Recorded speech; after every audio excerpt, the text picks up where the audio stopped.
Thank you so much. It's great to see you all. It's great to be here. This is a really amazing credit for me because if people read it too quickly, they're going to think I was on NBC.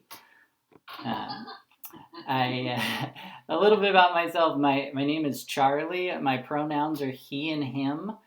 My adjectives are dank and itchy, and my preposition is without. Okay. I had a really unique upbringing. Both of my parents were magicians. They were always doing crazy tricks around the house. They'd make stuff disappear in front of my eyes, like my inheritance. They'd go, pick a card, any card, then max it out. They had really cool catchphrases too. They'd be like, Abraca, Dad and I are getting a divorce. I'm married, which is fantastic. But when I got married, everyone congratulated us by aggressively pressuring us to have children. And they'd say it with weird phrases. They'd say stuff like, don't you want to have a small version of yourself? And I'm like, I'm already a small version of myself. My wife is super into real estate. We've been looking at land because the only kind of house we can afford is an invisible one. I like real estate. I like houses because if you find the right house, you can flip it.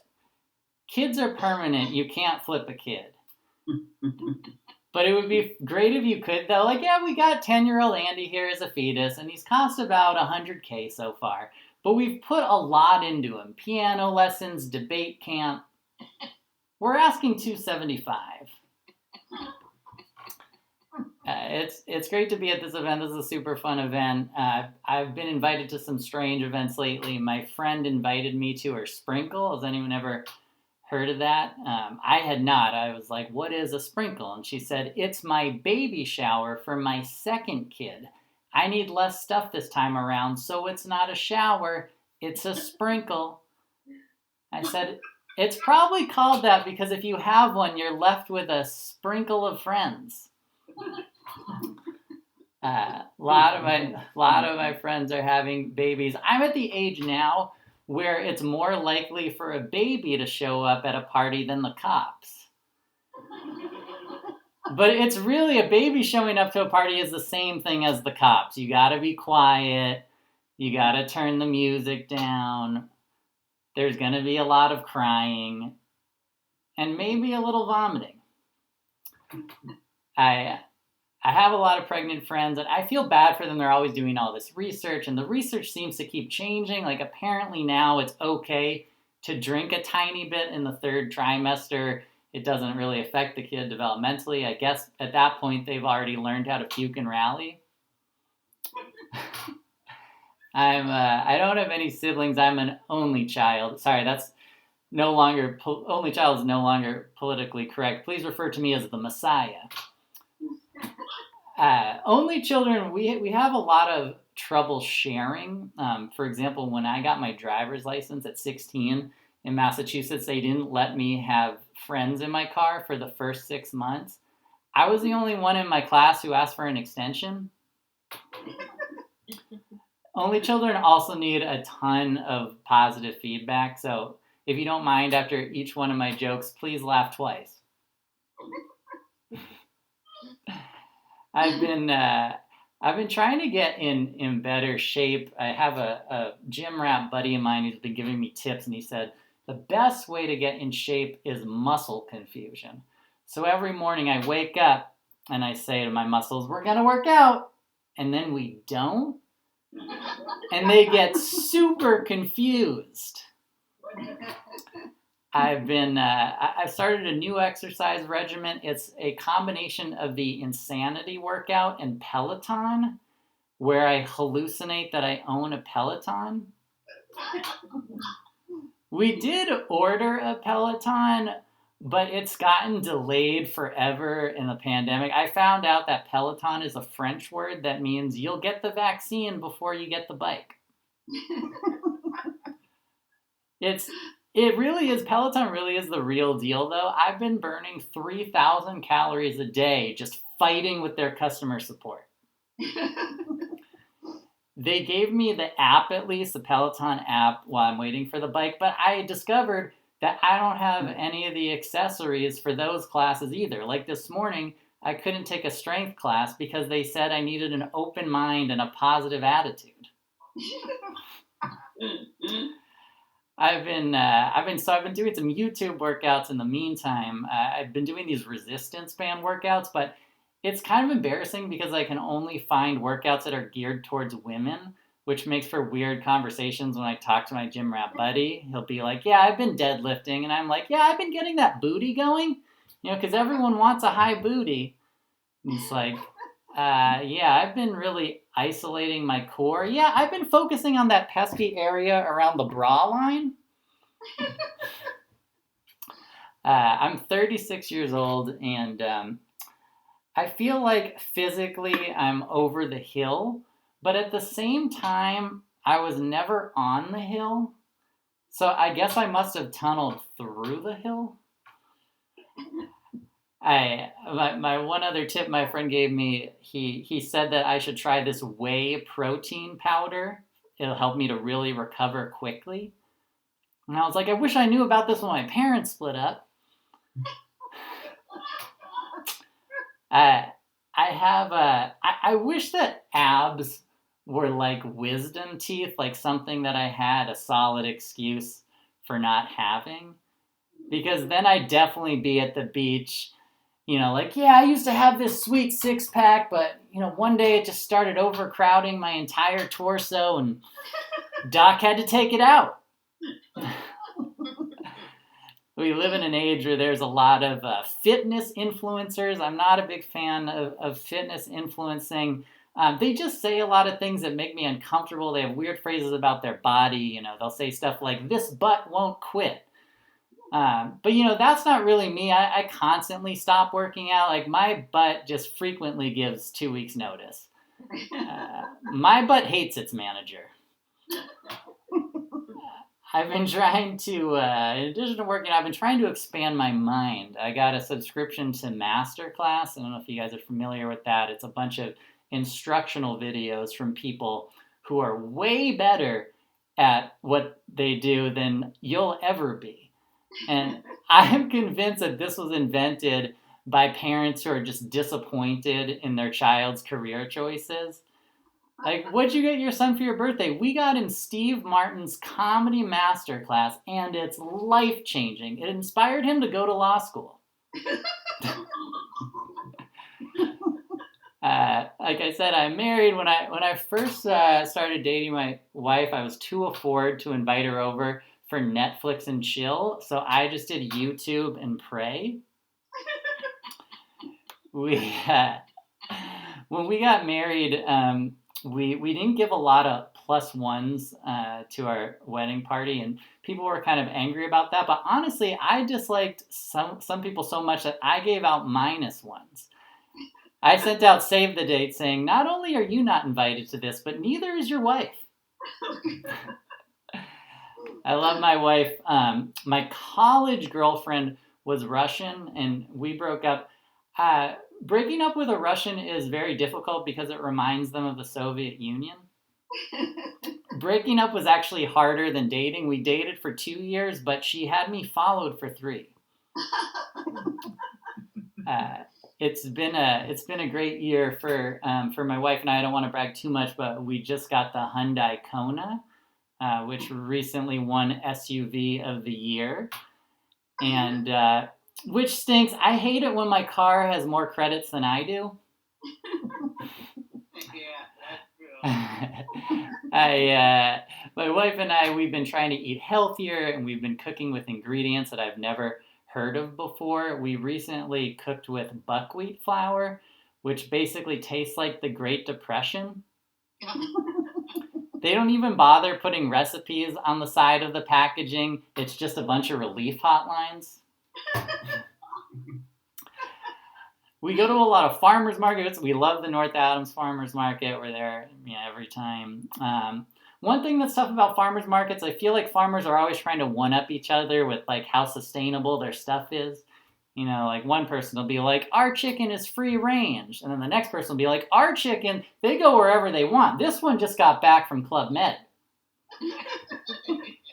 And then they always have some story, like a charming story to help sell their wares, which is cute, but it's a little intense. This one coffee vendor, he said to me, I roast these coffee beans the way my grandfather roasted beans.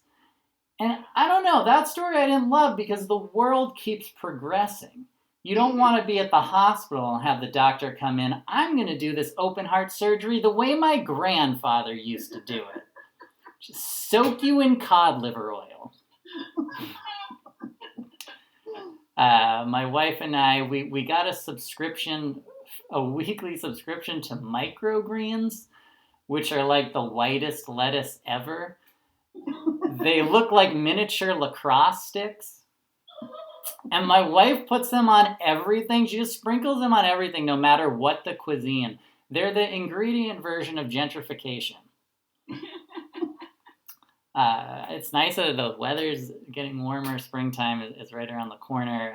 Last year, my wife did a ton of gardening. We were outside one day last summer, and this bee came flying by really aggressively. And my wife goes, whoa, watch out for that guy. He was really aggressive yesterday.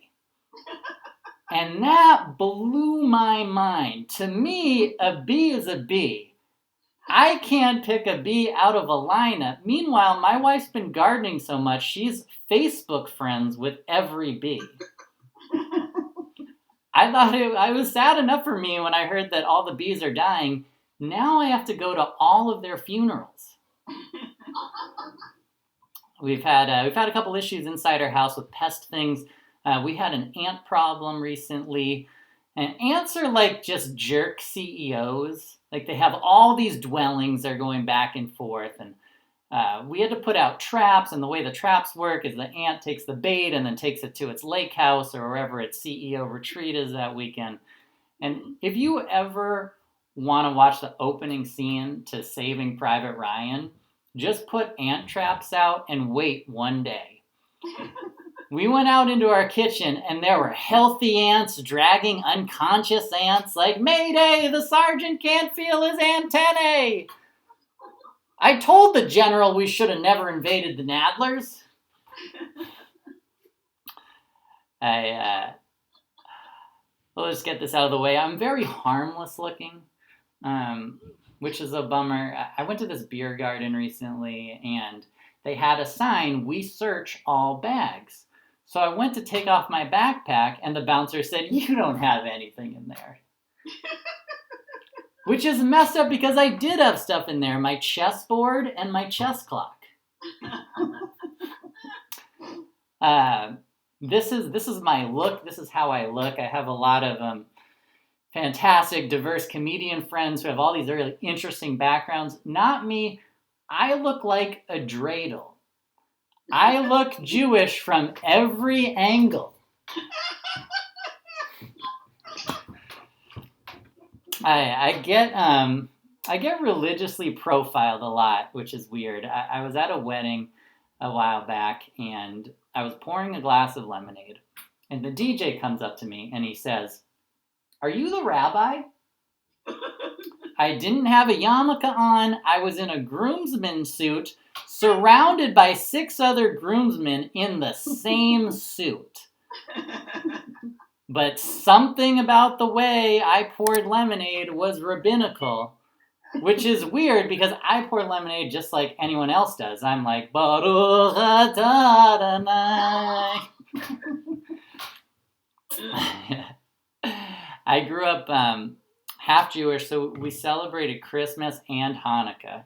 So we had Santa Claus, but we also had Hanukkah Joe, who my dad just made up. Really, it was the same thing as Santa Claus, though. We just put 2 plates out, cookies and coupons. My wife and I did have a Jewish wedding, meaning it was 100% tax deductible. I've been trying to figure out my own kind of spirituality. I have a buddy who says that things are the Lord's plan, which I really like. I've been using it myself because it's super convenient. Like the other day, my friend was like, Charlie, have you put on weight recently? Yep, Lord's plan. And the same friend, I forgot to go to his Zoom birthday party last weekend, and he confronted me about it. And I was like, what can I tell you, bro? He works in mysterious ways.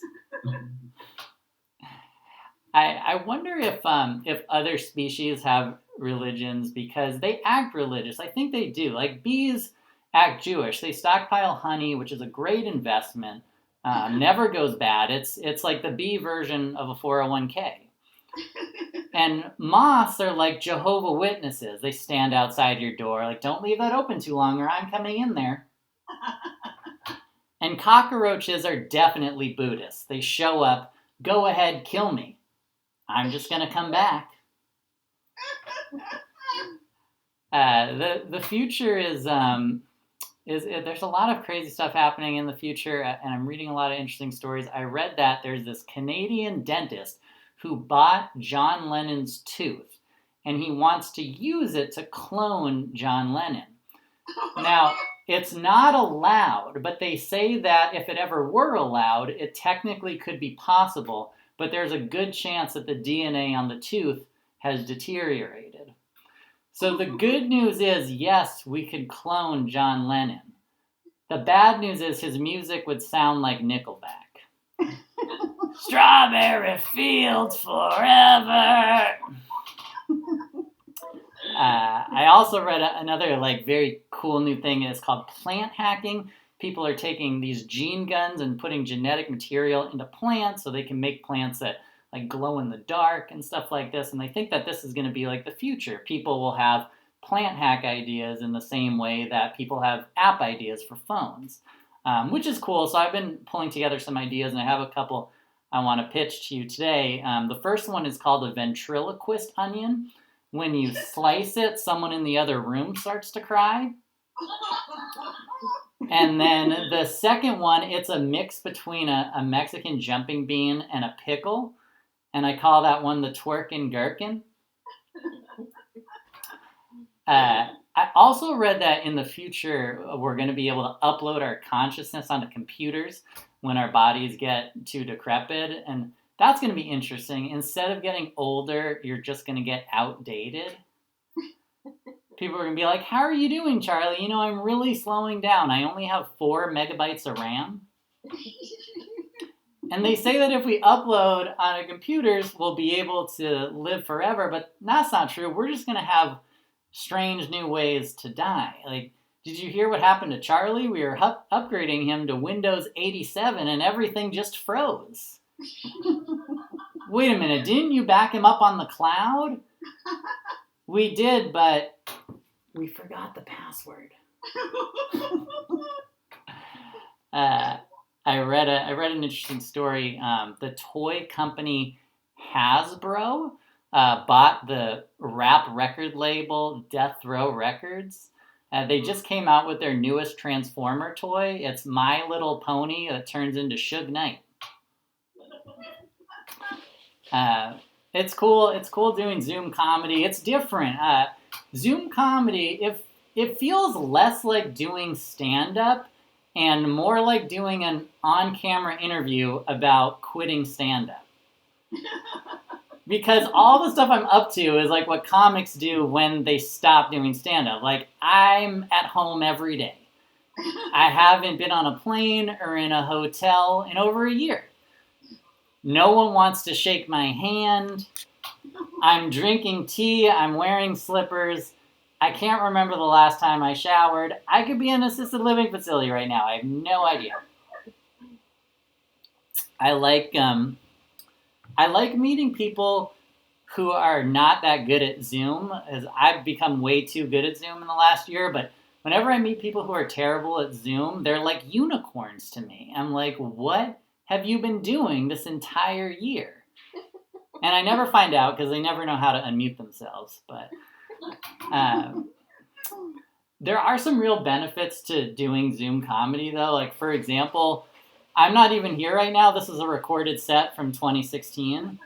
I'm actually doing another show for the Southern Berkshire Community Coalition right now. It has been a tough year. I miss the good old days when the scariest thing was vaping. My friend took a mental health day the other day, and I was like, can I take a mental health decade? We look at things so differently now, like things in the past. Like when I was growing up, I idolized Michael Jordan. He was famous for that game in the NBA Finals where he played with the flu. And now when I look back at that, I'm like, how could you bring that flu into an arena, MJ? You must have endangered Scottie Pippen's grandma that night. I'm thinking, like, do we need to cancel Michael Jordan now? Air Jordan, more like airborne. Big fan of medical professionals. My primary care physician is 1,000,000 years old. He's like the oldest doctor in the world. And he's so old that I have to call him to remind him of my appointments. Whenever I see him, he'll like diagnose me with super old stuff. Like he'll be like, you have the flu of 1918. He writes all my prescriptions in hieroglyphics, which is confusing. I'm looking forward to this. It does seem like things are getting slowly better. I'm looking forward to traveling again when it's safe. The last time I flew, right before the pandemic started, I walked by a TSA agent and he said, have a safe trip. And I said, isn't that your job? It's like going to the dentist and him being like, knock wood on this root canal. The airlines are having a lot of trouble. The airlines, they have it so bad that Spirit will now make house calls to come ruin your day. They'll come in, have you take a seat, then charge you for it. They'll pour you a flight of beers and then cancel it. I found they call it Spirit because it feels like the ghost of a dead airline. They charge you for everything, carry-on, water. I tried to complain. They're like, that's $20. I flew Qantas to Australia a few years ago, and Qantas is interesting. They come on, and their little instructional video, they tell you about how the first-class passengers have a second seatbelt. They just come out and say it. Like, if you're rich, you're safer on Qantas. I feel like, everyone's having to cut costs with airlines. Like, I worry that Qantas might just start making survival optional. You're heading down into the ocean. They come on, first class passengers, life vests are located under your seats. Coach passengers, life vests are available for purchase in our in-flight catalog. I heard it's going to be like a little chilly and a little windy this weekend. I don't have a weather app on my phone. I just have Jewish parents. They just constantly blow me up with, notifications like, I heard it's going to be chilly, Charlie. You better wear a scarf. My mom is a proud vegan. My mom's on the call right now. Hi, Mom. She's a proud vegan, but it's weird because she also eats eggs and butter and goat cheese. But she still identifies as vegan, so I guess she is trans vegan.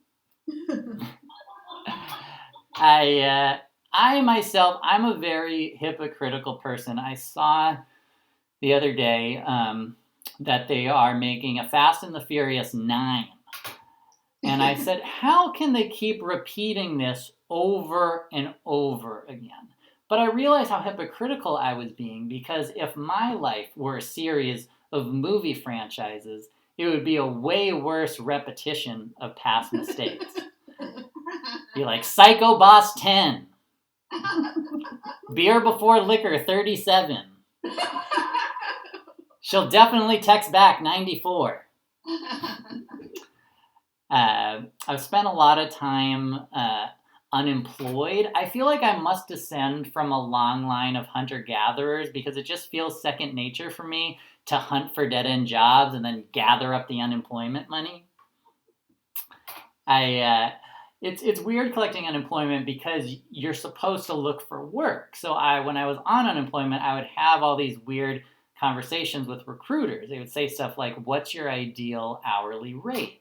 And I'd say, "Well, I collect $371.88 a week on unemployment, and it takes me 2 minutes to collect that online, making my ideal hourly rate approximately $11,000. I'm in a little bit of credit card debt, which is embarrassing. But what's even more embarrassing is it's just the most millennial debt of all time. Like every charge is super millennial, like brunch, Uber, brunch, Hulu. And even the credit card companies have caught on, and they've started sending me like millennial themed credit card statements like, "Would you like to pay the minimum, Charlie, or forward the entire balance to your parents?" I've had a lot of admin jobs in my life, and frankly, I'm really good at it. I really just should be an administrative assistant because I'm the truth. I'm like the LeBron James of Microsoft Outlook. I once sent a mail merge with Word documents attached, which is unheard of. That's like if LeBron dropped a triple-double and somehow kicked 4 field goals. Had a lot of different jobs. I've worked with a ton of different consultants in my jobs. I've learned that consultant is a Latin word that means gotcha, dummy. I've been thinking about different sort of careers that I would maybe want to do. A part of me like really wants to be a weatherman. I'd want to be an inspirational weatherman because I feel like it goes really well with the format. I'd be like, "It's going to be 70 and sunny today. Perfect weather to apologize to your father." Wait a minute, it didn't work out? Well, there was only a 60% chance of forgiveness. So, I'm a big fan of the Weather Channel, but I worry about their model because the Weather Channel is, they just need ad revenue so much, but that people don't want to watch commercials anymore. So I feel like eventually the Weather Channel is just going to have to do product placement. You'll turn it on, it'll be like, here's the storm coming, shaped like a 2021 Ford Fusion. Luckily, like a hemorrhoid treated with Preparation H, it should clear up by Friday. I'm glad that, I'm a very moral person. I would never be able to be a criminal. I'd be the worst robber because I'm super conscientious and I have a little bit of OCD, so I'd like break in and organize people's bills. The authorities would be like, "Be on the lookout for a guy who keeps alphabetizing DVDs and his calling card's a strip bed, no lint in the dryer." I did break the law recently. I got pulled over. I got a speeding ticket. I was going 74 in a 59. And I was with my wife, and I turned to her and I said, "Don't worry about it. My friend Brian was just doing 80 on the Taconic, and he got out of it." And my wife said, "You broke the law. You're going to pay the ticket." I had no idea I had a Law and Order wife. Thank goodness you don't get life in prison for speeding. She'd just be like, "Rules are rules. I will miss you." My ex-boss worked remotely, and by that I mean what he did every day didn't remotely resemble work.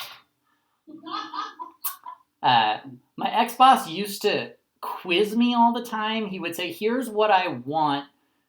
And then after he told me, he would be like, "Okay, now tell me what you think I want." And I would say, "What do I think you want? Maybe a redo on your childhood?" One great thing about my ex-boss is he said that I could use him as a reference. So I've been referencing him a ton in my stand-up.